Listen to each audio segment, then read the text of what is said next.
Good evening friends, मेरा नाम मोहित जैन और मेरे यूट्यूब चैनल में स्वामी मोहित जैन में आपका बहुत बहुत स्वागत है।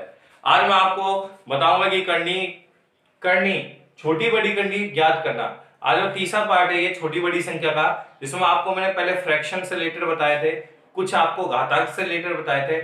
आज मैं आपको बताऊंगा करनी से रिलेटेड कि करनी में सबसे बड़ी करनी कौन सी है और सबसे छोटी करनी कौन सी है। आपको पहले तो मैं बता दूं कि करनी होती क्या है। बच्चों का आधे बच्चों को यही नहीं पता। करनी होती है कि जिन संख्याओं का हम मूल निकाल रहे हैं, मूल का मतलब वर्गमूल, घनमूल, चतुर्थमूल, पंचमूल, षटमूल। मैं बता देता हूं, जैसे आपको वर्गमूल निकाल रहे तो वर्गमूल के लिए आपको पता ही ये चिन्ह आता है। घनमूल निकालते हो तो आपका ये चिन्ह आता है, चतुर्थ मूल निकालते हो तो आपका ये चिन्ह आता है, पंचमूल निकालोगे तो आपका ये चिन्ह आएगा, षटमूल निकालोगे तो आपका ये चिन्ह आएगा। राइट, तो आपको पता होंगे। अगर आप इसके अंदर कोई संख्या जैसे है 10, यहाँ है मान लीजिए 12, यहाँ पे आपके 18, यहाँ पे मान लीजिए आपके है 19, यहाँ पर आपके मान लीजिए जैसे 3, आप मान निकाल रहे हो तो क्या इसका मान आप निकाल सकते हो पूरा पूरा पूर्णता मान निकाल सकते हो? नहीं निकाल सकते। इसका पूर्णता मान निकाल सकते हो? नहीं निकाल सकते। इसका पूर्णता मान नहीं निकलेगा, इसका पूर्णता मान नहीं निकलेगा, इनका पूर्णता मान नहीं निकलेगा। तो ये सारी आपकी क्या होंगी बच्चों? करनी होंगी। क्या होंगी? करनी। तो जिन संख्याओं का हम मूल निकाल रहे हैं, मूल का मतलब मैंने बता दिया, वर्गमूल, वर्गमूल, घनमूल, चतुर्थमूल, पंचमूल, षष्टमूल, सप्तमूल, अष्टमूल, ये निकाल रहे हो आप, और उनका अगर एग्जैक्ट मान नहीं निकल रहा, एग्जैक्ट मतलब पूर्णता मान नहीं निकल रहा। अब जैसे मैं आपसे कहूं बच्चों कि भैया 64 का वर्गमूल बताओ, तो आप सभी बात जानते हो 64 का वर्गमूल 8 होता है। सही है, तो क्या इसका ये पूर्णता मान निकल रहा है? पूर्णता मान निकल रहा है इसका, ठीक है। इसलिए इसको हम करनी नहीं बोलेंगे, इसको करनी नहीं बोलेंगे, ठीक है। जिन संख्याओं का हम मूल निकाल रहे हैं और उनका पूर्णता मान नहीं निकल रहा है, उन्हीं संख्याओं के मूल को हम बोलेंगे करनी, ठीक है बच्चों। अब मैं बात करता हूं कि इनमें चारों में सब आपके सामने एक छोटा सा सवाल लिख रखा है मैंने कि चारों में सबसे बड़ी करनी कौन सी है और सबसे छोटी करनी कौन सी है। पहले तो आपको मैं बता दूं, इसको हम लिख सकते हैं, ये घनमूल है, देखो यहाँ 3 लिख रहा है, घनमूल है। इसको हम लिख सकते हैं 4 की पावर 1/3।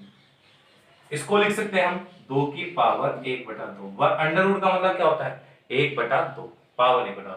ये आपका क्या है? षटमूल है, षटमूल, तो 3 उसकी पावर 1/6। और आप यहाँ क्या है? 5 की पावर कितनी है बच्चों? 1/4। सही है। अब इनमें पता करना है चारों में सबसे बड़ी कौन सी है। तो हम क्या करेंगे, पहले देखो, हम 3, 2, 6 और 4, इन चारों का लघुत्तम लेंगे। 3, 2, 6 और 4, इनका एलसीएम लीजिए। तो बच्चों आप सब जानते होंगे इनका एलसीएम आएगा 12। क्या आएगा बच्चों? 12। ठीक है। अब इनका एलसीएम 12 आएगा तो सभी को 12 से गुना कर दीजिए, पावर को 12 से गुना कर दीजिए, 12 से गुना कर दिया, 12 से गुना। अब 12 से जब गुना करेंगे तो 3 चौक 12, तो 4 की पावर 4। ओके, 2 छिक्की 12, तो 2 की पावर 6, 6 दूनी 12, तो 3 की पावर 2, 4 दिया 12, 5 की पावर 3। अब मुझे बताओ 4 की पावर 4 कितना होगा? तो आप बता देता हूं, 4 की पावर 4 गुना 4 गुना 4, तो 4 चौक 16, 4 चौक 16, 16 गुना 16 256। कितना है बच्चों? 256। 2 की पावर 6 कितना होगा? तो आप 2 को 6 बार गुना कर लो, 2 गुना 2 गुना 2 गुना 2 गुना 2 गुना 2, तो 2 दूनी 4, 4 दूनी 8, 8 दूनी 16, 16 दूनी 32, 32 दूनी 64। तो इसका मान आया आपका 64।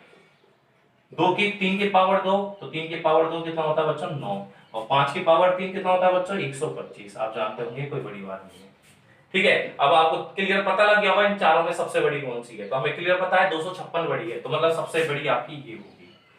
क्लियर बच्चों? सबसे बड़ी ये करनी होगी। और फिर सबसे छोटी कौन सी है इसमें? 9, तो ये आपकी सबसे छोटी होगी। ये लीजिए, आपका आंसर आ गया। कोई परेशानी हुई तो बता दीजिए मुझे, ठीक है। नेक्स्ट सवाल लेते हैं। देखिए बच्चों, नया सवाल आपके सामने है। 4 का घनमूल, 6 का चतुर्थमूल, 15 का षटमूल और 245 का 12वां मूल। ठीक है। अब इन चारों में सबसे बड़ी करनी कौन सी है, आपको ये पता करना है। तो मैंने पहले तो इनको रिप्रेजेंट करो पावर की फॉर्म में। तो 4 की पावर क्या बोलोगे इसको? 1/3, क्योंकि जो मूल होता है वो 1 की फॉर्म होता है, उल्टा होता है। जैसे मैं आपसे कहूं वर्ग, तो वर्ग होता है x की पावर 2 जैसे, और मैं बोलूं वर्गमूल, तो वो होता है आपका x की पावर 1/2। ओके, उल्टा होता है पावर। इसको अपन बोलेंगे 6 की पावर 1/4, इसको बोलेंगे हम 15 की पावर 1/6, इसको बोलेंगे हम 245 की पावर 1/12। फिर मैंने आपको बताया था कि 3, 4, 6 और 12 इनका एलसीएम लेंगे। 3, 4, 6 और 12 का एलसीएम जब लोगे तो क्या आएगा? एलसीएम 12 आएगा बच्चों। क्या आएगा? 12। आप जानते होंगे छोटी मोटी बात है, एलसीएम लेना आपको आना चाहिए। 3, 4, 6, 12 इनका लगभग 12 आएगा। हम इसको 12 से गुणा कर देंगे, सबको 12 से गुणा कर दिए। अब बताओ, 4, 3 चौक 12, 4 तिया 12, 6 दूनी 12 और 12 से 12 कट जाएगा तो 245 की पावर 1। 4 की पावर 4, अभी मैंने पिछले क्वेश्चन में बताया था 4 की पावर 4 कितनी होती है? 256 होती है, अभी बताया था आपको। 6 की पावर 3 216 होता है, 15 का स्क्वायर 225 होता है और 245 की पावर 1 है तो 245 ही है। अब बताओ इन चारों में सबसे बड़ी संख्या कौन सी है? तो आप बोलोगे सर सबसे बड़ी है 256, यही है, तो आपकी सबसे बड़ी करनी ये होगी, ये आपकी सबसे बड़ी करनी होगी। और मैं आपसे पूछूं सबसे छोटी कौन सी है, तो आपको दिख रहा है 216 है सबसे छोटी, तो आपकी ये सबसे छोटी करनी होगी बच्चों, सबसे छोटी करनी होगी।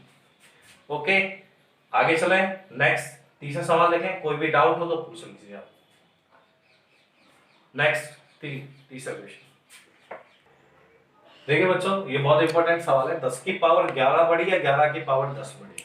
अब बहुत आसपास मान है इसका कि 10 की पावर 11 बढ़ी है, 11 की पावर 10 बढ़ी है। हमें उत्तर बताना है इसका। थोड़ा सा कॉम्प्लिकेटेड सवाल है, बिल्कुल कॉम्प्लिकेटेड सवाल है। इसका आंसर देना थोड़ा सा टाइट है आपके लिए, मेरे लिए, सबके लिए। जल्दी से फर्स्ट टाइम जो क्वेश्चन करता है तो उनको दिक्कतें आती है। तो आप क्या करोगे कि इन दोनों में सबसे बड़ी कौन सी है, कैसे निकालना है? आप क्या करोगे, इसमें 10 की पावर 10 का भाग दे दो और इसमें भी 10 की पावर 10 का भाग दे दो।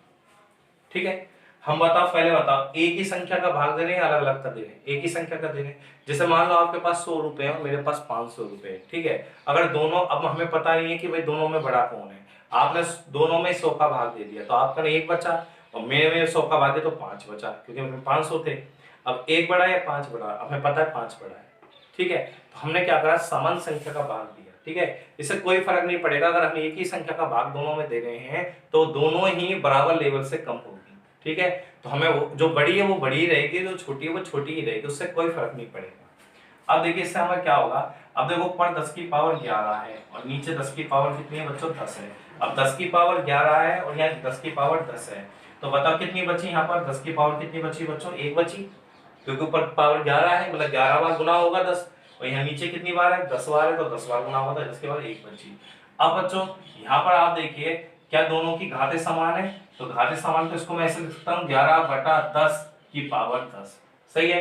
अब 11 में जब तुम 10 का भाग दोगे तो 1.1 आएगा बच्चों, 1.1 आएगा, और उसकी पावर कितनी है? 10। अब आपको एक तरीके से ये मान लो ये एक ही तो है, 1.1 क्या है? एक तरीके से एक ही तो है, ज्यादा बड़ी वैल्यू नहीं है। अब इसकी पावर आप 10 करोगे ना तो ज्यादा से ज्यादा आंसर 2 पॉइंट कुछ आएगा खींच के, इससे बड़ा मान जाएगा ही नहीं। आप ट्राई कर सकते हो, जैसे 1.1 है उसको 1.1 से गुना करोगे तो क्या आएगा? 1.21 आएगा। अब बताओ कोई एक ज्यादा बड़ी संख्या हुई? नहीं हुई ना। अब 1.21 को जब आप 1.21 से गुना करोगे तो आपका आएगा 146 41, मतलब 1.4641। अब आप देख रहे हो कि 1 पॉइंट कुछ आ रहा है, 1 पॉइंट कुछ आ रहा है, तो खींच के ज्यादा मान 2 हो सकता है इसका। 10 की पावर एक कितनी बच्चों? 10 है, और इसका मान ज्यादा 2 पॉइंट पहुंच जाएगा, 2 पॉइंट के लगभग। अब आप बताओ 10 बड़ी या 2 पॉइंट कुछ बड़ी? तो आपको पता है 10 बड़ी है, तो इसलिए आपकी ये वाली संख्या बड़ी होगी, मतलब 10 की पावर 11 बड़ी है, 11 की पावर 10 बड़ी, तो आप क्या बोलोगे? 10 की पावर 11 बड़ी है, ठीक है। तो बहुत बेहतरीन सवाल है बच्चों, दोबारा देख लीजिए। 10 की पावर 11, 11 की पावर 10, राइट। अब अपन क्या करेंगे, हमें बिल्कुल जजमेंट नहीं लग रहा, हम क्या करेंगे 10 की पावर 10 का 10 की पावर 10 का इसमें भाग देंगे, दोनों में समान संख्या का भाग देंगे। अब देखो यहाँ पर 10 की पावर 11 है और यहाँ 10 की पावर 10 है, तो कितनी पावर 10 कट जाएगी, कितनी बच जाएगी? 10 की पावर 1 बच जाएगी। ये बात आप जानते हो, नॉर्मल बात है, कोई खास बड़ी बात नहीं है। अब यहाँ क्या बताया बच्चों, 11 की पावर 10 है और यहाँ 10 की पावर 10 है, सही है। आधार समान, सॉरी घातें समान है, घातें समान है, तो हम ऐसा कर सकते हैं इसको पूरा 11/10 और उस पूरे की पावर 10, ठीक है। अब 11 में जब 10 का भाग देखो तो 1.1 आएगा, उसकी पावर 10 है। अब 1.1 को आप गुना करते जाओ, कितनी बार भी गुना करोगे तो 1 पॉइंट कुछ आंसर आ रहा है, आप प्रैक्टिकल भी देख रहे हो। ठीक है, ज्यादा से ज्यादा मान 2 पॉइंट कुछ पहुंचेगा या 3 पॉइंट कुछ पहुंचेगा, इससे ज्यादा नहीं पहुंचेगा अगर पावर 10 बार भी करोगे। ठीक है, क्योंकि 1.1 है, आप गौर कीजिए इस बात को। ठीक है, वैसे आपने पढ़ा 1 की पावर कुछ भी हो तो 1 आता जाता है, 1 के आसपास ही आंसर आएगा, ज्यादा लंबा चौड़ा नहीं जाएगा। और ये 10 की पावर 1 10 है, तो बड़ा कौन होगा बच्चों? 10 बड़ा होगा। अब 10 बड़ा होगा तो इसका मतलब 10 की पावर 11 बड़ी है। ओके, बहुत बेहतरीन क्वेश्चन है। अगर आपने पहले ट्राई नहीं कर रखा तो आपके लिए बिल्कुल नया सवाल है और आपके लिए बहुत हाई लेवल का सवाल है। देखिए बच्चों, नेक्स्ट सवाल देखिए आपका कि इन चारों में सबसे बड़ी संख्या कौन सी है। थोड़ा डिफरेंट सवाल है, ये भी आपका कंडी का ही सवाल है। कंडी इन चारों में कौन सी कंडी बड़ी है? ठीक है, ये कंडी नहीं है, ये आपका परिमेय संख्या है, और जो कंडी होती है वो अपरिमेय संख्या होती है। ठीक है, बस इसको छोड़ के बाकी कंडी आपको दिख भी होगा। इसको मैं लिख सकता हूँ 3 की पावर 1/4। ओके, इसको लिख सकता हूँ मैं 4 की पावर 1/5। इसको लिख सकता हूँ मैं 12 की पावर 1/10, और ये 1 का 1 है ये। ठीक है, अब हम क्या करेंगे, मैंने बताया था इन सबका लघुत्तम लेंगे, तो 4, 5 और 10, 4, 5 और 10, 4, 5, 10 का लघुत्तम क्या आएगा? तो आप सभी जानते हैं 4, 5, 10 का एलसीएम आएगा 20। कितना है बच्चों? 20 आएगा। तो हम सबको किससे गुणा करेंगे? 20 से गुणा कर दिया, 20 से, यहाँ पे 20। तो आप देखिए 4 पंजे 20, तो 3 की पावर कितनी है? 5। सही है, काटो 4 पंजे 20। अब 5 का भाग 20 में दीजिए, 4 बार जाएगा तो 4 की पावर 4। काट दीजिए इसको, 2 बार जाएगा तो 12 की पावर 2। 1 की पावर कुछ भी कर लो 1 आएगा।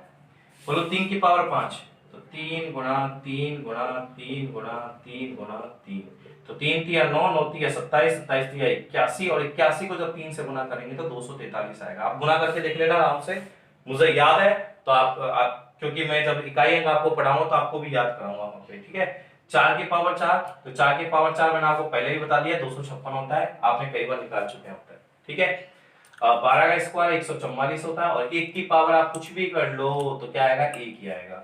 अब मुझे एक बात बताओ कि 243 बड़ा, 256 बड़ा, 144 बड़ा, 1 बड़ा, तो आपको पता है 256 बड़ा है, तो ये सबसे बड़ी होगी आपकी।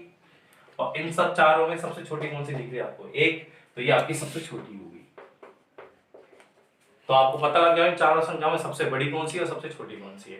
इसी के साथ मैं अपनी वाणी को विराम देता हूं, और जहां तक मैं समझता हूं आपको ये कंप्लीट हो गया होगा। अगर जिन बच्चों ने डायरेक्ट अगर पार्ट 3 देख रहे हैं, पहले वो पार्ट फर्स्ट देखें, फिर पार्ट सेकंड देखें, फिर पार्ट थर्ड देखें, क्रम वाइज देखें। ठीक है, और मैंने आपको क्या कहते हैं डिटेल में आपको नंबर सिस्टम की नंबर्स भी पढ़ाई हैं, वो अलग अलग पढ़ाई हैं, ताकि आप उनसे रिलेटेड मैं आपको क्वेश्चन भी करा सकूं जिनमें अच्छे क्वेश्चन बनते हैं। जैसे मैंने आपको नेचुरल प्राकृतिक संख्या है, नेचुरल नंबर्स, प्राकृतिक संख्या, प्राकृतिक संख्याओं के मैंने बहुत अच्छे क्वेश्चन लिए हैं, आप उनको जरूर देखना, पूरी वीडियो देखना। आप कहीं स्किप कर दो, स्किप करोगे तो आपको ऐसा लगेगा स्टार्टिंग में आपने देखा कि सब नेचुरल नंबर हो तो हम जानते पहले से, अरे वो जानते सब हो आप, लेकिन बात ये है कि जो अपना मेन सिस्टम है, जो ओरिजिनल पिक्चर है, वो तो 5 मिनट बाद स्टार्ट होने वाली है, आपने तो 5 मिनट बाद ही वीडियो को बंद कर दिया।